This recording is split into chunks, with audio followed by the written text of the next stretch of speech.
हर दिन एक परिवार को जंगल में मटन बिरयानी चढ़ानी होती थी। अगर किसी दिन ये नियम टूट जाता तो कभी सूखा पड़ता, कभी बीमारी फैलती, तो कभी जानवर गांव पर हमला कर देते। आज इस नियम की बारी थी रघु और उसकी पत्नी सरिता की। दोपहर की धूप में हाथ में टोकरी लिए दोनों जंगल की ओर बढ़ रहे थे। अरे सरिता, बिरयानी को अच्छे से दम तो दिया था ना? हाँ जी, पूरे मन से बनाई है। मसाले भी एकदम सही हैं, बहुत स्वादिष्ट बनी है। तुमने बिरयानी चखी तो नहीं? नहीं जी, बस खुशबू से ही समझ गया कि स्वाद बढ़िया है। अच्छा किया। अगर चखी होती तो हम गांव वापस लौट ही नहीं पाते।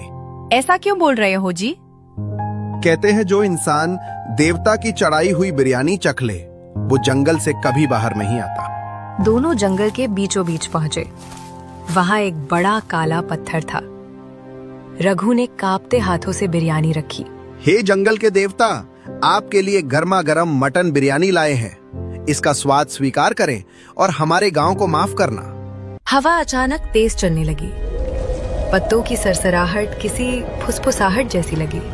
रघु जी, चलो जल्दी यहाँ से। बिना पीछे देखे दोनों तेज कदमों से गांव की ओर लौट चले।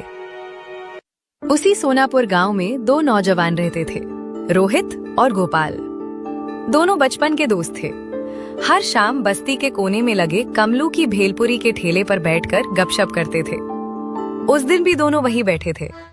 अरे भाई कमलू, तुम्हारी भेलपुरी तो गजब की है। खाकर पूरा मन खुश हो जाता है। सच कह रहा है, ऐसी चटपटी भेलपुरी कहीं नहीं मिलेगी। क्यों ना आज जंगल के शैतान को ही तुम्हारी भेलपुरी खिला दे, फिर देखना रोज रोज बिरयानी मांगना बंद कर देगा। अरे भाई, ऐसा मजाक मत करो। आज मेरी बारी है जंगल जाने की। वैसे ही दिल कांप रहा है।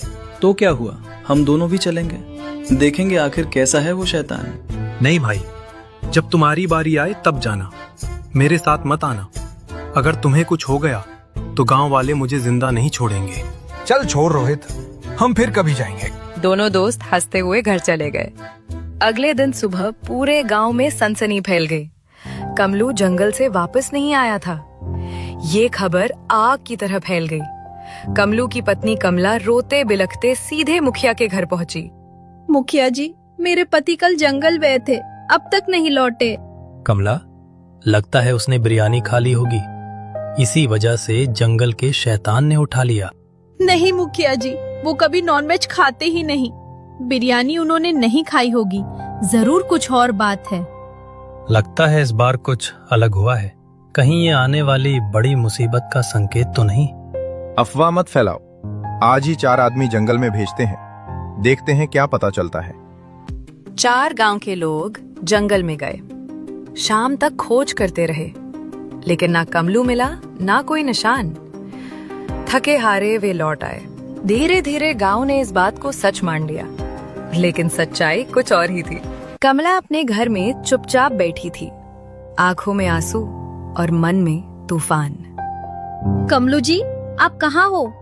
तभी उसके मन में एक खतरनाक विचार आया। अगर आज मैं खुद जंगल जाऊं और जब वो शैतान बिरयानी लेने आए तो उसका पीछा करूं, शायद वही मुझे कमलू जी तक पहुंचा दे।